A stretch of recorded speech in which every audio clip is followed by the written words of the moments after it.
Hey everyone, I'm Ryan. Welcome back to my channel. Hopefully my phone doesn't do anything weird.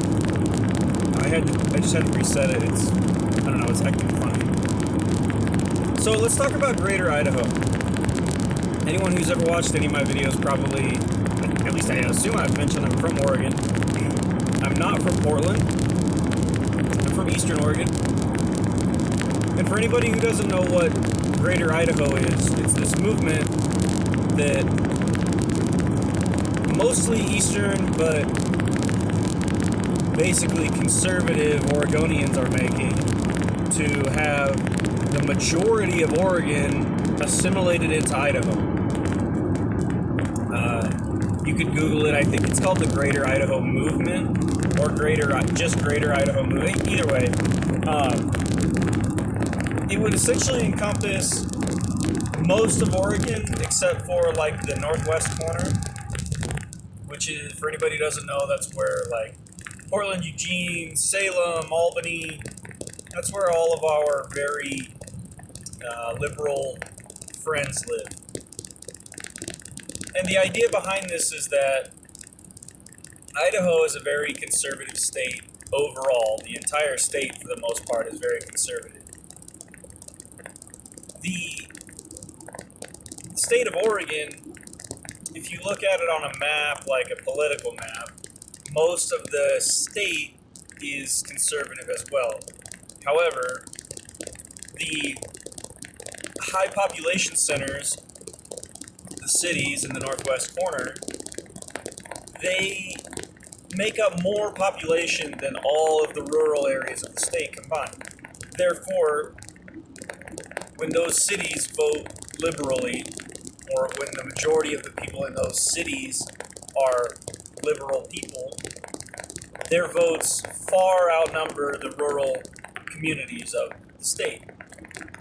So the idea behind this is to get the conservative Oregonians into Idaho and create the state Greater Idaho. Now, to kind of reinforce this, I was on board from the beginning, actually. I'm from Eastern Oregon, and I fully think that this would be a good move for Oregon to make. And last night I was watching the news at my in-laws, and they had, I'm not sure where the news station was from or anything like that, but they were interviewing the mayor of Baker City, Oregon, because she has been speaking out. The governor of our state wants everybody to go back into like full lockdown, essentially. Close business doors and do all that stuff again. And the mayor of Baker City, she came out and pretty much flat out said, I will not support that. I will not force small businesses to close their doors again. Because she said, if we do that, we will have to go into a true state of emergency just based on how many businesses we're going to lose. Because we've lost a lot of businesses. Everybody has, but we, especially like in smaller places, we've lost a ton of business. A lot of these mom and pop shops or just small time restaurants and stuff, they were already working on a very fine, budget. They're not making a ton of money. They weren't maybe not losing a bunch of money. But now with them having to shut down for almost a year, of course they're going to lose so much money they have to sell. So the mayor said, we're not going to do that. She said she will advise businesses to do what they think is right for them. If they think they are comfortable enough to close their doors, she said, go ahead. But she's not going to make anybody close their doors. Now, they could be facing OSHA fines from this. However, the idea behind her thought process is what is OSHA going to come in and fine the entire state, every single business in every single city, because they refuse to lose their business over this? Their livelihood, possibly a business they've been building for their entire lives, they could lose it all because of this. So she says she's not going to enforce it. She's not going to make people do it. And that's great. I'm so glad that a politician is finally standing up to some stuff like this. And just where I'm going with this is that the person who was interviewing her, I think, was probably in one of our bigger cities, Portland or Salem or something like that. So he's asking her all these questions like, well, what do you think in the rising numbers? She said, we don't have rising numbers over here. Our numbers have not been going up like they have been in the city. And he said, well, what do you think about, this? And she said, again, that's not happening where we live. That's happening in the cities. And this is why the Greater Idaho idea to me is so good, is because what the cities do in Oregon is nowhere near the same as what the rural areas in Oregon do. It's the same for any state usually. But they dictate all of our rules, though, because they have far higher population limits, or a far higher population, and enough to sway all the votes, basically. On the Greater Idaho map, there's a great map, on the Greater Idaho site, there's a great map that shows the populations and stuff like that of the entire state versus the counties that voted very liberally and the counties that voted very conservatively. And in Oregon, the sway is huge. Like Portland alone has like a 1.2 million population, and the rural areas of Oregon only have 800,000 or something like that. The entire rest of the state can't even compete with just the city of Portland, let alone Portland, Salem, Albany, Eugene, all of those very liberal-leaning cities. So, as the mayor of Baker City said, the things that are happening in the cities are not what's happening to us. Therefore, why should we be forced to follow these mandates when we are not in the same situation as the cities? And I 100% agree with her, and I'm so glad that she is speaking out, especially as a politician in not like a huge seat of power, but as a mayor of a rural city, saying, look, this is ridiculous, that we should not be doing this again.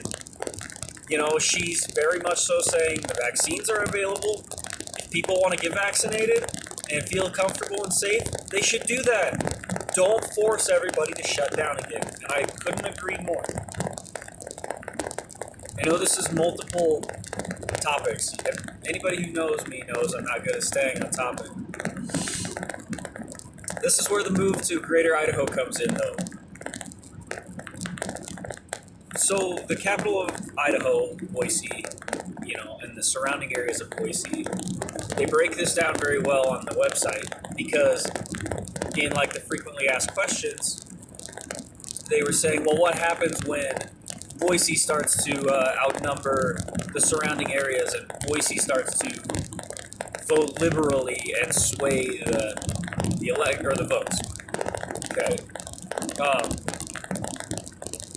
They said that the greater area of Boise only has a population of 300 and some thousand, and the rest of Idaho, outnumbers just the city of Boise. So they don't have the same problem that Oregon has, where their cities far outnumber their rural communities, which would even be enhanced more by assimilating most of Oregon and parts of Washington, parts of California, eventually, is the plan.